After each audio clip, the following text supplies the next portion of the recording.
Welcome to another update on my Project 2CV that was abandoned, but is no longer. In this episode, I'm going to say that this car will be finished. Let's see what happens. I'm Jonny Smith. You're watching The Late Break Show.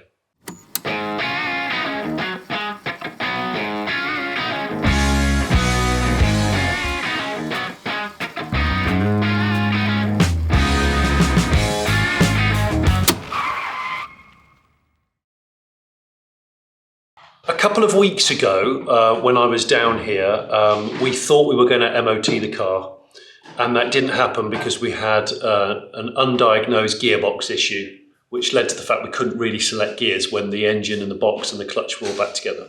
Really annoying. Anyway, it happens. Long story short, Darren and the crew took the gearbox back out. We sent it off to a trusted source. The gearbox is called Rick. Rick has reconditioned the gearbox, and before I arrived this morning, the guys at the 2CV shop reinstalled the gearbox. So the engine's back in, the gearbox is obviously back in and bolted up. So hopefully during the course of either today or even tomorrow morning, I'm staying down here because I'm determined to finish this car before the end of 2025.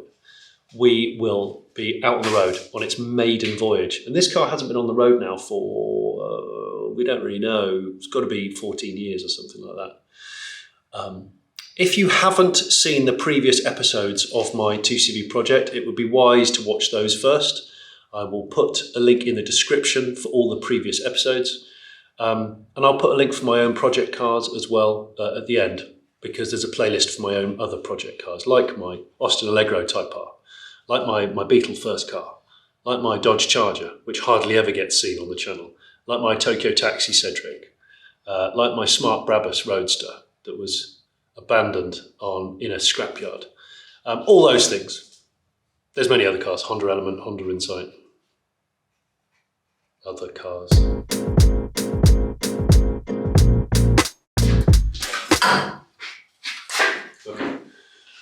Right, a lot of people who have watched this have said, why are you leaving it like this? You should paint it. Well, that's a personal thing. But the bottom line is I do want to protect it. And I've said this all along. Patination cars are great as long as you do actually protect them and stop them getting any worse. Otherwise, you're pretty much neglecting it. I'm going to use this stuff. They're not paying me to say it. This is Built Hamber, British company. They make Dynax UC, which is, the C stands for clear, underbody clear. And they do UB. And UBs are, I think, black or kind of honey coloured. And there's other stuff which goes into the cavity, so there's different versions. But this stuff, because it's clear, and it's really good at repelling salt, rust, all kinds of things, I'm actually going to use it on the outer body, and I'm going to rub it on like a wax. And I'm going to first do it under here. Before we put the bonnet on, I'm going to do it on the bulkhead, in these little orifices here where the hood hinges, and in the inner wings. So that's what I'm going to do first.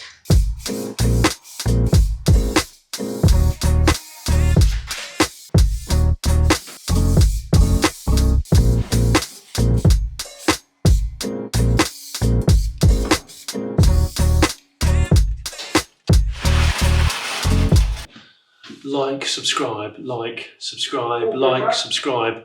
Also comment, but you know, don't be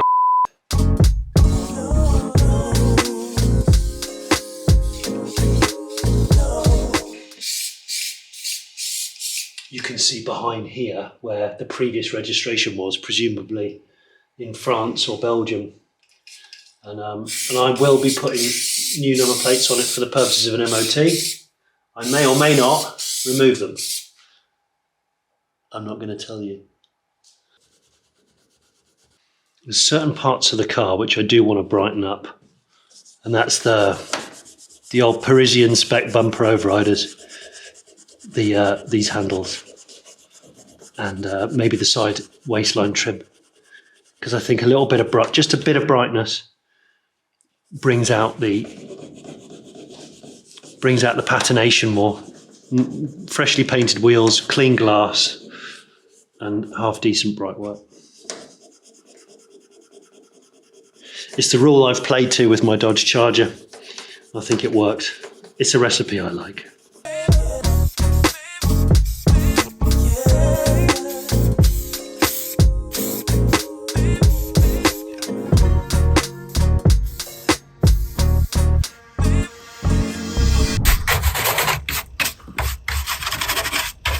I've taken this off because A, I don't want to get near the main part of the hood at the back, but also I can get into all these little nooks and crannies on those leading edges.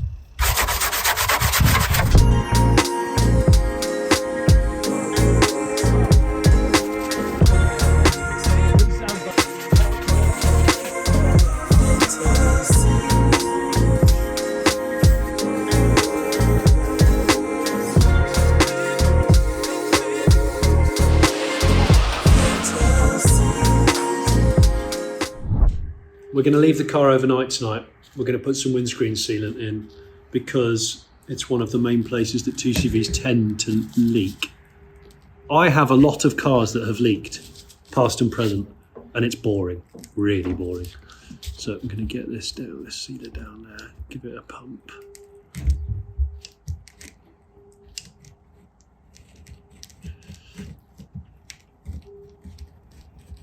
And I can let it go off and then wipe, oh, bobbins. As soon as I said it, I let a great big bogey out, windscreen bogey. I don't do this every day, and it shows. What do you call this? It's like a sound deadening belt. It's what a sound is. It's a side lining. Like a side lining. Because it doesn't have a head lining because of obviously the convertible roof. So it's the felt that goes around here and up to there. I'm going to do the driver's side. Darren's doing the passenger side.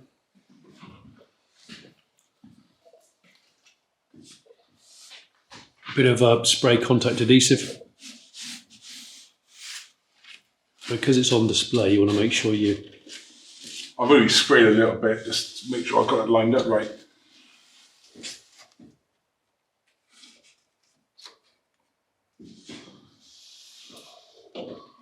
Now, if you're wondering why we didn't put this in before,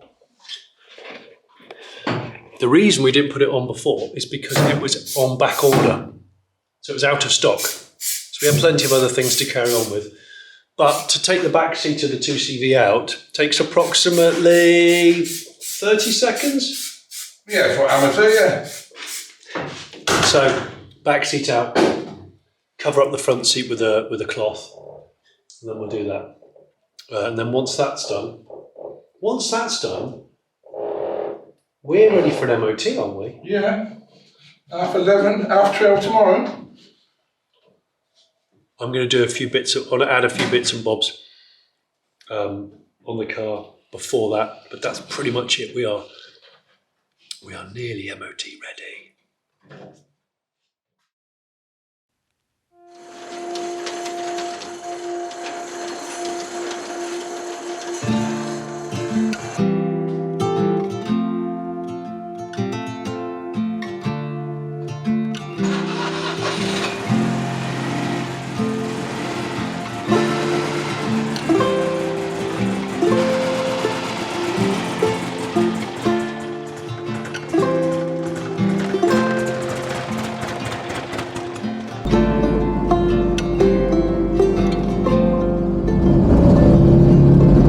Daylight out of the door.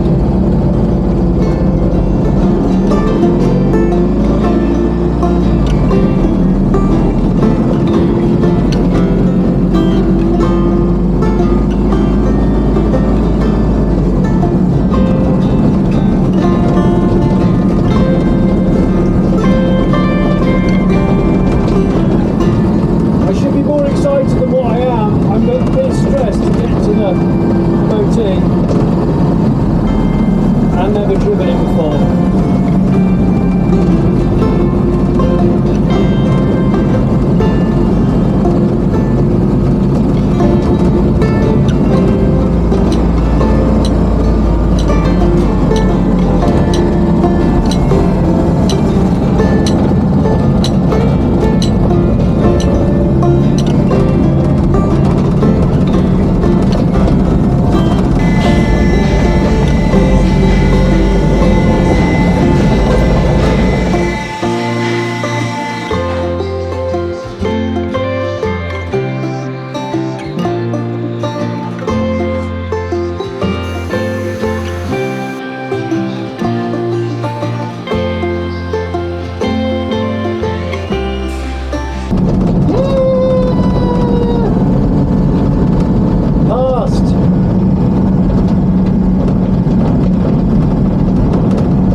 journey back a little bit more. I'm a bit more used to the car, although I'd like to drive it without steel-toed work boots on.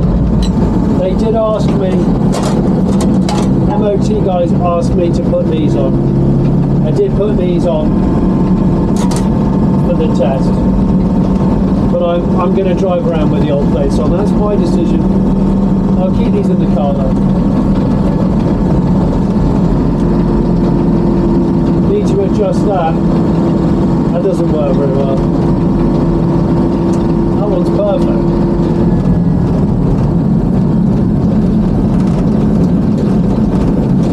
I won't be going out for a big drive in it immediately. I'm going to do local journeys, which is always a wise idea when you put an old car back together, just to see if there's any teething problems.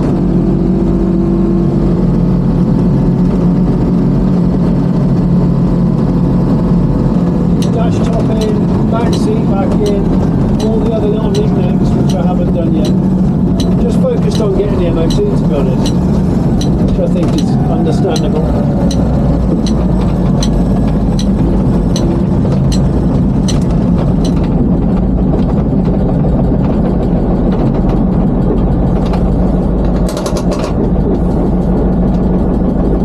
I'm happy.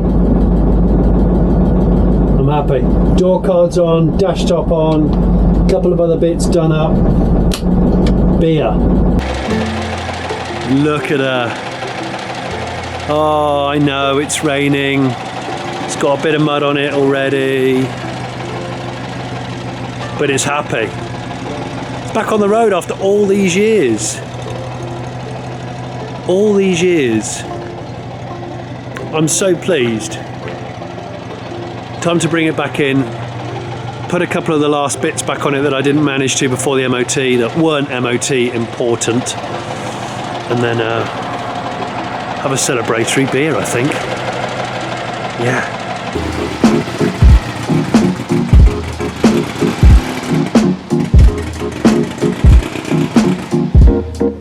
Right, car's back in the workshop. It's wet because we've been out, we've scored the MOT, and we're on the home straight.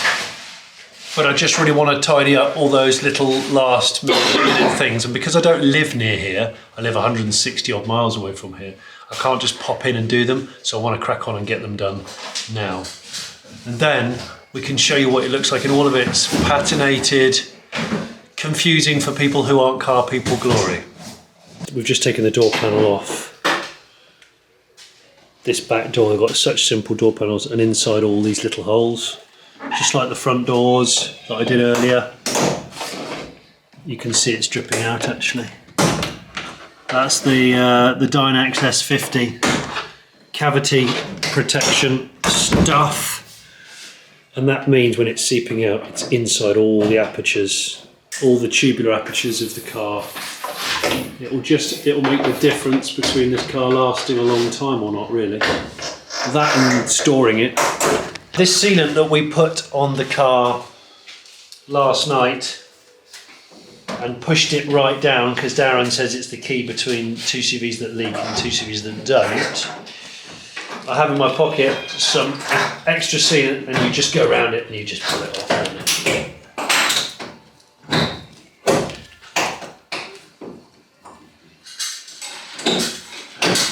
Picking bogies. It is, it's just like picking and rolling a really nice bogey. Allegedly. Allegedly.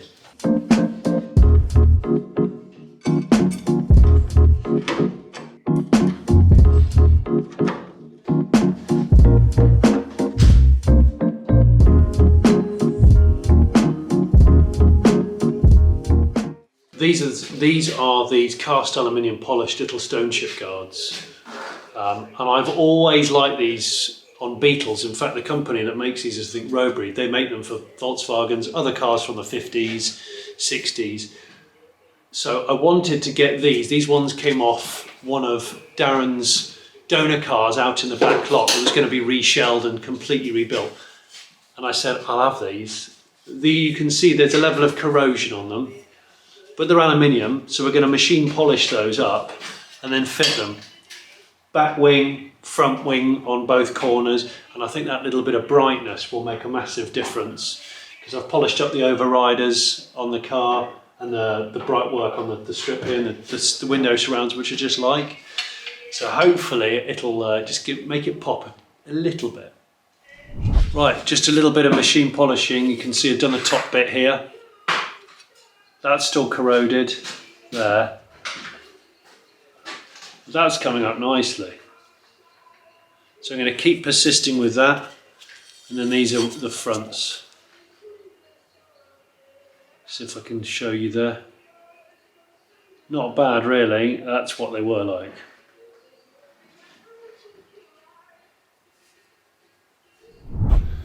I've made a start polishing this one, still blemishes and things to get up. So that one goes there, which I think is really neat. I think it looks ace. That goes on there, and then this has already been coated, but I'll probably put a bit more behind it. And then at the front end, these Robri guards, you've got one which goes there. This one's polished up quite nice, just got to get a few of the marks out. And that will cover up some of that weld repair to that wing. And then there's another one which goes like so, like that. I finished the 2CV at the end of 2024, and it made its show debut at the Haynes Motor Museum for the Pistonheads Sunday service in January, and since then it's been photographed next to numerous supercars simply for the hell of it. And it's finally met my other cars, like the patinated 1968 Dodge Charger. But what a bag of fun this journey has been, resurrecting a car which sadly was left after the previous owner Joe had a major accident in London and was left with serious brain damage. Looking back to how I first saw this car back in 2019, 2021, I knew it needed to see the road again. I knew it deserved it. I've learnt since that this is a Belgian market 1963 Azam ENAC commercial model, which is why it has those folding rear seats, side exhaust, spare wheel that was located under the bonnet, and had a flat floor insert which we all initially thought was just a scrap piece of metal. Thanks to the power of YouTube, a chap called David Gale got in touch with me, who built this car back in the 90s for a Ford designer friend called Alan Thornley. It had been imported into the country by a traction Avant dealer in the late 80s called Robin Rother. David then owned the car for a while in the mid-90s and drove it to many Citroen events around Europe with his then partner, before selling it to Joe. I need to thank Darren and his team at the 2CV shop, his son Jacob, and Joe and Richard. I couldn't have done this project without you guys and your endless enthusiasm. I really enjoyed the refreshing experience of dismantling and reassembling what is one of the simplest, most innovative and joyful cars of the 20th century. Thanks to everyone for watching this small series of Resurrection. If you'd like to subscribe, subscribe.